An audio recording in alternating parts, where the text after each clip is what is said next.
राजस्थान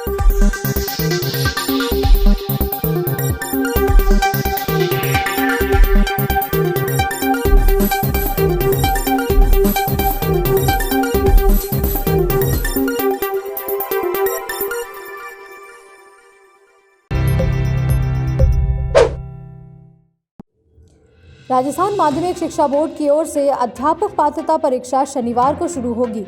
परीक्षा शनिवार व रविवार को 2 पारियों में होगी। देश भर में 1376 केंद्र बनाए गए हैं।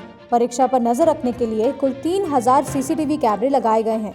बाड़मेर और जालौर जिले में 2 दिन के लिए इंटरनेट बंद किया गया है। पुलिस मुख्यालय ने प्रदेश भर में रीट 2022 को लेकर पुख्ता सुरक्षा इंतजाम का दावा किया है।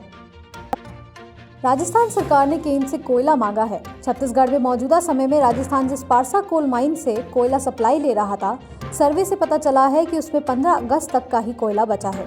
2 नए ब्लॉक में माइनिंग जल्द ही शुरू नहीं हुई तो राजस्थान में ब्लैकआउट के हालात बन सकते हैं।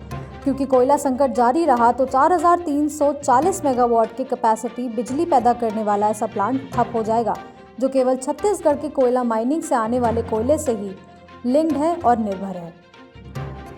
छात्र संघ चुनाव की घोषणा से छात्र संगठनों एवं छात्र नेताओं का उत्साह चरम पर पहुंच गया है।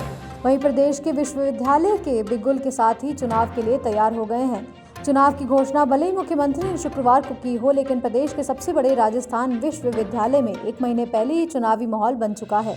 माध्यमिक शिक्षा बोर्ड 12वीं के परिणाम आने के बाद माहौल ने और जोर पकड़ लिया। कोरोना काल के चलते पिछले 2 साल से छात्र संघ चुनाव नहीं हुए, लेकिन इस सत्र चुनाव की मांग ने जोर पकड़ लिया। छात्र संगठनों ने अलग अलग सरकार को ज्ञापन भी दिया। इस सत्र चुनाव होने की संभावना को देखते हुए पिछले 1 साल से छात्र नेता तैयारियों में जुटे थे। प्रधानमंत्री नरेंद्र मोदी ने शुक्रवार को निवर्तमान राष्ट्रपति रामनाथ कोविंद के लिए रात्रि भोज की मेजबानी की, जिसमें केंद्रीय मंत्रिमंडल के सदस्य, विभिन्न राज्य के मुख्यमंत्री और अन्य गणमान्य व्यक्ति शामिल हुए। राष्ट्रपति चुनाव में निर्वाचित द्रौपदी मुर्मू भी कोविंद की विदाई रात्रि भोज में शामिल हुई, जिनका कार्यकाल सोमवार को समाप्त हो रहा है। आधिकारिक सूत्रों ने बताया कि रात्रि भोज में देश के लगभग सभी हिस्सों से गणमान्य व्यक्ति शामिल हुए, जिसमें कई पद्म पुरस्कार विजेता और आदिवासी नेता हैं। एक सूत्र ने बताया कि ये रात्रि भोज अद्वितीय था, क्योंकि इसमें दिल्ली के अलावा अन्य जगहों के हस्तियों की भी मौजूदगी पर जोर दिया गया था। देश के कई राज्य बारिश और बाढ़ की चपेट में हैं। इसका असर यातायात साधनों पर भी पड़ रहा है। इस वजह से ट्रेन सेवाएं भी प्रभावित हुई हैं। इसलिए भारतीय रेलवे की कई ट्रेनों को रद्द करना पड़ रहा है। देश में लाखों लोग प्रतिदिन ट्रेन से सफर करते हैं। रद्द या डाइवर्ट किए गए ट्रेनों की बात करें तो शनिवार को 113 ट्रेनों के कैंसिल किया गया है। 10 ट्रेनों को रीशेड्यूल जबकि 11 ट्रेन को डाइवर्ट कर दिया गया है। रेलवे की ओर से लगातार इस लिस्ट को अपडेट किया जाता है और ऐसे में कैंसिल, डाइवर्ट या रीशेड्यूल ट्रेनों की संख्या बढ़ भी सकती है। इसलिए ज़रूरी है कि आप इस संबंध में लेटेस्ट जानकारी वेबसाइट से हासिल करें। राजस्थान के भरतपुर में पहाड़ियों से खनन बंद कराने के विरोध में आत्मदाह करने वाले साधु विजय दास की मौत हो गई है। जिले में करीब 1.5 साल से साधु खनन के खिलाफ आंदोलन कर रहे थे और साधुओं के साथ स्थानीय लोग भी खाने पर प्रतिबंध लगाने की मांग कर रहे थे।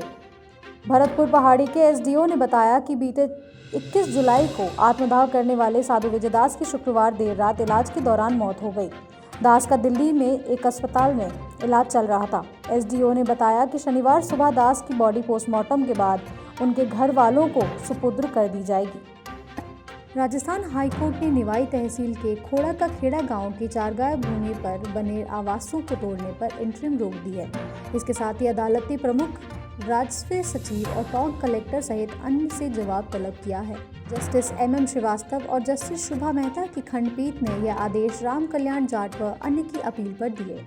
अपील में अधिवक्ता लक्ष्मीकांत शर्मा ने अदालत को बताया कि अपीलार्थी पिछले 3 दशक से आबादी के समीप स्थित इस चारगाह भूमि पर आवास बनाकर रह रहे हैं। स्थानीय ग्राम पंचायत ने भी इस चारगाह भूमि को आबादी भूमि में परिवर्तन करने के लिए कलेक्टर को प्रस्ताव भेजा था, लेकिन नायब तहसीलदार ने अपीलार्थी के निर्माण को हटाने के आदेश दिए गए।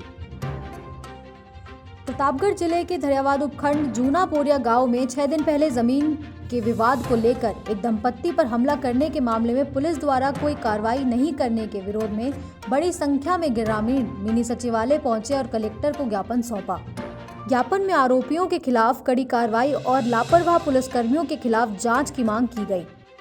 कलेक्टर सौरभ स्वामी को सौंपे गए ज्ञापन में ग्रामीणों ने बताया कि 15 जुलाई को परसोला थाना क्षेत्र के जूना बोरिया गांव में कुछ लोगों ने लठ और पत्थरों से शंकरनाथ और उसकी पत्नी के साथ जोरदार मारपीट की।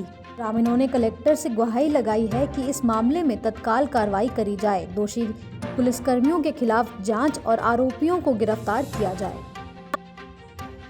जयपुर दिल्ली नेशनल हाईवे पर गड्ढे ने शनिवार सवेरे 2 लोगों की जान ले ली। पुलिस ने बताया कि बारिश के मौसम में सड़कों पर फिसलन थी। 2 लग्जरी कार तेज रफ्तार में थी। इस दौरान दिल्ली से जयपुर आ रही कार के चालक ने हाईवे पर गड्ढे को बचाने की कोशिश में कार का संतुलन खो दिया।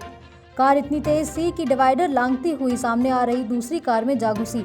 हादसे के बाद दोनों कार चकनाचूर हो गई। 2 लोगों की मौत के अलावा 8 अन्य लोग इस हादसे में घायल हुए, जिसमें 4 लोगों की हालत गंभीर बताई जा रही है। कार में सवार लोगों को बड़ी मुश्किल से निकाला जा सका है। घायल लोगों को अस्पताल ले जाया गया है और जहां उनका उपचार चल रहा है। प्रदेश में सक्रिय हुए मानसून ने सावन में बारिश की झड़ी लगा दी। मानसून विभाग केंद्रीय निदेशक ने बताया कि मानसून की सक्रियता आगामी 5 दिन तक बनी रहेगी। मौसम केंद्र की रिपोर्ट के अनुसार शनिवार को भी पूर्व राजस्थान के अजमेर, टोंक तथा पश्चिमी राजस्थान के बीकानेर, जोधपुर और नागौर जिले में भारी से अत्यधिक बारिश का अलर्ट जारी किया गया है।